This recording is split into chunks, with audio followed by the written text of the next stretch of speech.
Hi to all. ఈరోజు afternoon మీ person యొక్క energies అయితే ఎలా ఉన్నాయో చూద్దామండి. వారు థింక్ చేస్తూ ఉన్నారండి. అంటే ఈ సిచ్యువేషన్‌లో ఏమైనా మార్పు వస్తుందా? ఇలాగే ఉంటాయా? ఇలాగే ఉండిపోవాల్సి వస్తుందా? బాధపడుకుంటూ అని మీ పర్సన్ అయితే థింక్ చేస్తూ ఉన్నారు. అంటే మీతోటి రీయూనియన్ అనేది ఎక్స్‌పెక్ట్ చేస్తూ ఉన్నారండి. మీ వైపుగా వారి ఆలోచనలు అయితే మరలుతూ ఉన్నాయి. మీకు ఈక్వల్ గివ్ అండ్ టేక్ అనేది ఇవ్వాలి. మళ్ళీ మీరు మీ వారి ప్రేమనంతా మీకు ఎక్స్‌ప్రెస్ చేయాలి. వారు ప్రపోజల్ చేసినా మీరు కూడా యాక్సెప్ట్ చేయాలి. వారి ప్రేమను మీరు ఎప్పుడు కూడా రిజెక్ట్ అనేది చేయొద్దు. మీకు గతంలో అన్ని మిస్ చేశాను. బట్ ఇప్పుడు నేను ప్రపోజ్ చేస్తానని మీ పర్సన్ అయితే అంటూ ఉన్నారండి. గతంలో లాగా వారి థాట్స్ అయితే లేవు. మీకు ఏదైతే మిస్ చేశారో అది అన్నీ కూడా మీకు ఇవ్వాలి. అంటే ఏవేవి కోల్పోవాల్సి వచ్చిందో తన వల్ల మీకు ఆ జీవితం అంతా ఇవ్వాలని అనుకుంటూ ఉన్నారు. మిమ్మల్ని బాధ పెట్టినందుకు తాను కూడా బాధపడే సిచ్యువేషన్స్ అన్ని కూడా నేను చూశాను. నేను థర్డ్ పార్టీ సిచ్యువేషన్‌లో నేను చాలా స్ట్రగుల్స్ అయితే పడ్డాను. నువ్వు నన్ను ట్రస్ట్ చేయను, నన్ను నమ్ము అని కూడా మీ పర్సన్ అయితే అంటూ ఉన్నారండి.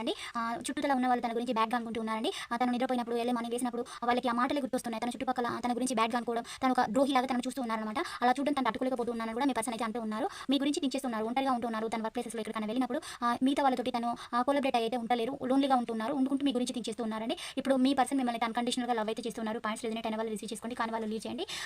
ఛానెల్‌ని లైక్ చేయడం, సబ్స్క్రైబ్ చేయడం మర్చిపోవద్దు. Thank you for watch. Next వీడియోలో కలుసుకుందాం. బై. సీ యూ అండి.